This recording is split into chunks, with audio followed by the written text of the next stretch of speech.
또 오랜만에 찾아왔습니다. 진짜 오랜만이네요. 예. 근데 좀 오늘 분위기가 좀 무거워 보이지 않습니까? 오늘 좀 어두운 색 옷을 입었네요. 그 기농에 대한 현실의 어두운 면, 실태와 생태계에 대해서 이제 어두운 면이 존재한다. 그거를 허심탄회하게 저희끼리 조심스럽게 또 얘기를 나눠보면 어떨까 싶어서 오늘 영상을 찍게 됐습니다. 한 사건이 있었습니다. 한 기농 청년이 죽었습니다. 제 나이는 29입니다. 진짜 젊은 청년이네요. 그렇죠. 20대 후반이면 젊죠. 근데 경북 의성을 이제 7년 전에 외갓집이 그쪽에 있다 보니까 기농을 하신 겁니다. 7년 전에 혼자서 기농 7년 전에 그것도 솔직히 용기입니다. 근데 이분이 이제 기농 생활을 활발히 하셨습니다. 그 기농적으로 사업적으로도 SNS도 열심히 하시고 복숭아 나무를 그 작물로 선택을 하고 열심히 이제 기농을 하시는 분인데, 복숭아 나무를 키우려면 이제 땅도 있어야 되고 이제 준비 과정이 있어야 될 거 아닙니까? 그렇죠. 근데 이분 기사의 내용을 보면 멘토의 탈을 쓴 어떤 사람이 본인 땅에 이제 복숭아 나무도 다 심겨 있고 그거를 이제 잘 그 복숭아 키우는 노하우도 재배법도 좀 알려주면서, 그래서 우리 땅을 사지 않겠느냐 이런 식의 그 내용이 적혀 있더라고요. 근데 제가 하고 싶은 말은 이놈의 기농 멘토가 문제입니다. 물론 좋은 사람도 있고 그 해박한 지식이 상당히 있고 활동을 하시는 분이 존재합니다. 맞죠? 네. 근데 그 외에는 다수가 그 방금 기사 내용처럼 악마의 탈을 쓴 멘토분들이 상당히 많습니다. 근데 이분도 거기에 빠져들었습니다. 이 빠져드는 이유가 뭡니까? 잘 모르니까 그렇지 않을까요?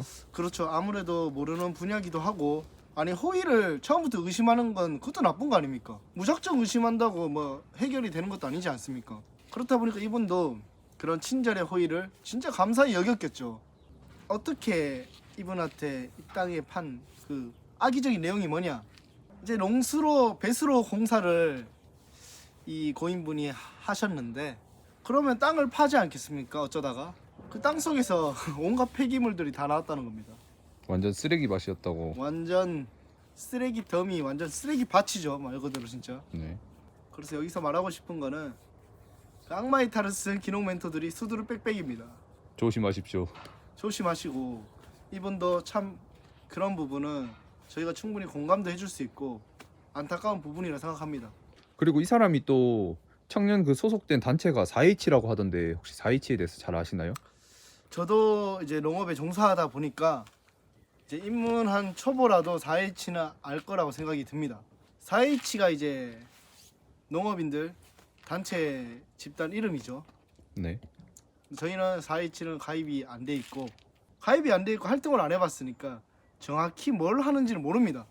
모르지만 어떤 집단이 소속돼 있으면 이제 이런 잔잔한 일들과 그런 거는 충분히 일어날 거라 생각합니다. 뭐 말 나오는 건 당연히 있을 수밖에 없다 생각합니다, 저는. 근데 왜 가입을 하려고 했을까요? 기농 해보니까 네. 저희는 이제 여기 아는 사람도 없고 그러다 보니 음. 이제 자연스럽게 그런 소속감으로 들어가지 않을까요? 맞죠.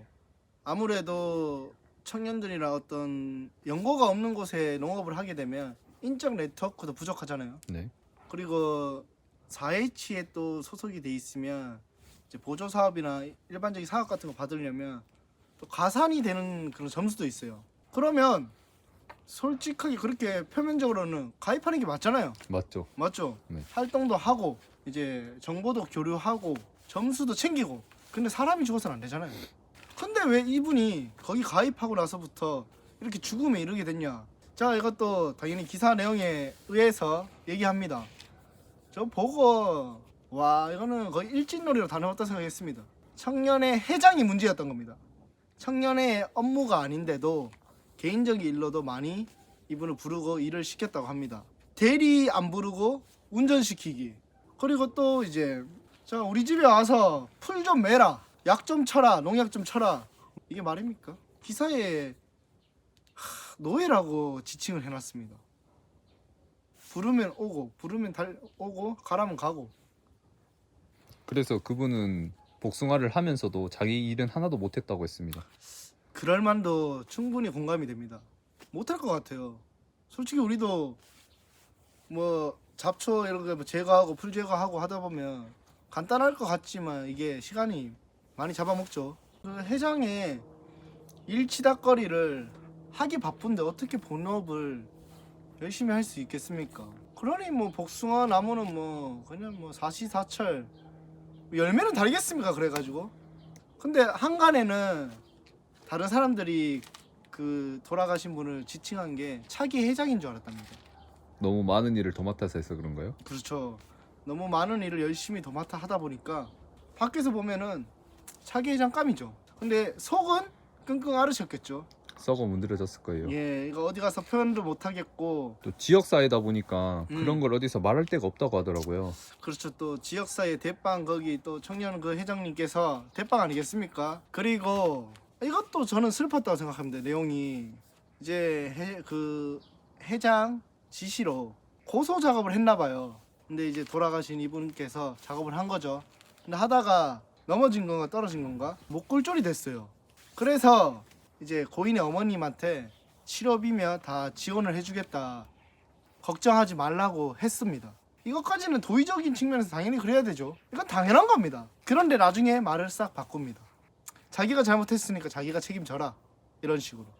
이게 어머님의 증언입니다. 너무하네요 진짜. 그러니까요. 어머니 얼마나 억울하겠습니까? 자기 일하다가 다쳐도 마음 아픈데 남의 일 하다가 그것도 돈도 제대로 못 받았다 하더라고요. 돈은 주겠습니까? 맞죠? 네. 네. 돈도 못 받고 협박도 당했습니다. 그 사람한테. 어떤 협박이냐? 이제 그 군 단위에 키즈 카페가 있습니다. 그 키즈 카페를 청년 단체에 위탁으로 맡겨버립니다.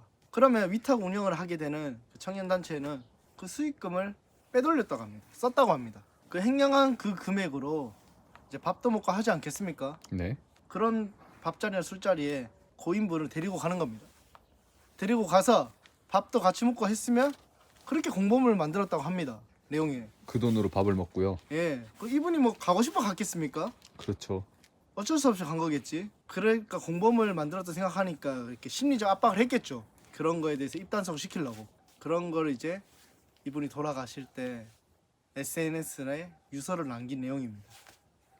슬프죠? 슬프고 안타깝네요 진짜.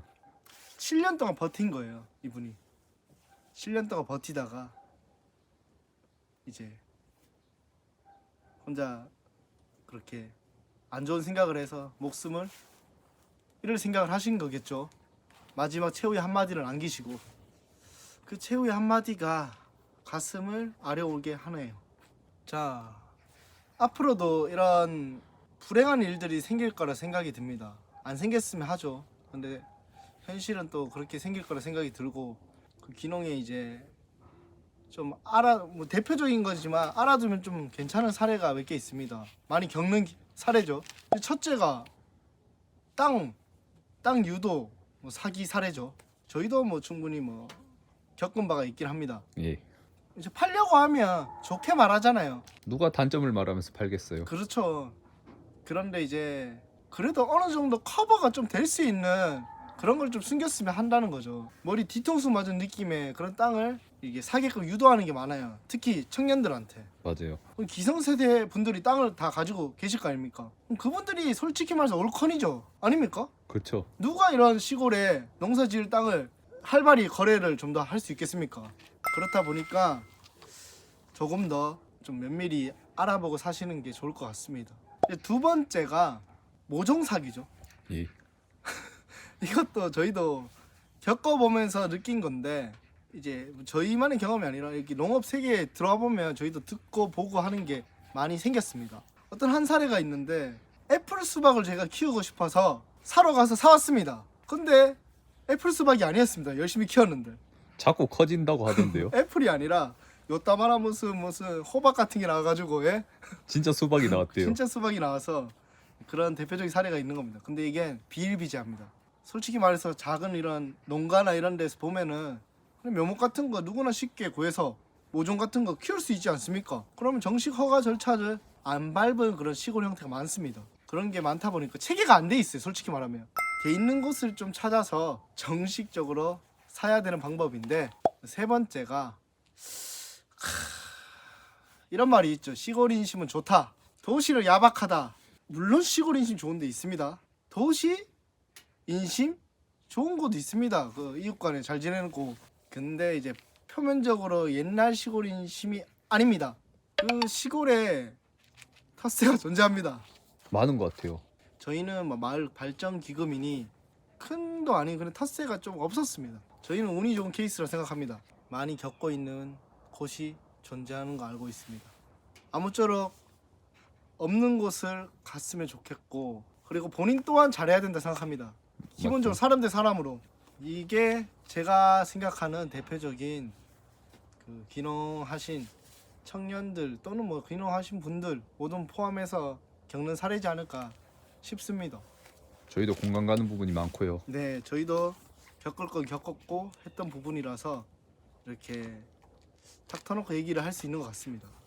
끝으로 그 고인이 되신 복숭아 농사하시던 그분은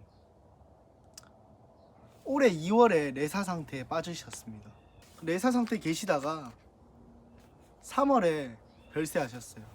참 너무 안타깝다고 생각이 들고, 그분이 얼마나 억울할까를, 억울하게 죽어서 너무 안타깝습니다. 그게 한이 되지 않았을까. 진짜 그러니 유서도 썼을 테고. 그래서 이 영상이 단지 저희가 컨텐츠로 이용하려고 쓰는 것은 아니고 진짜 공감이 가고 좀 필요한 그 귀농의 현실에 메시지를 준 사람이라 생각이 들어서 영상을 찍게 된 것 같습니다. 큰 의미를 주신 분 같아요. 그래서 큰 메시지를 저희가 대신해서 전달해 주고 싶은 마음에서 영상을 찍게 됐고, 저희는 이 영상을 진짜 애도의 영상으로 표현하고 싶습니다.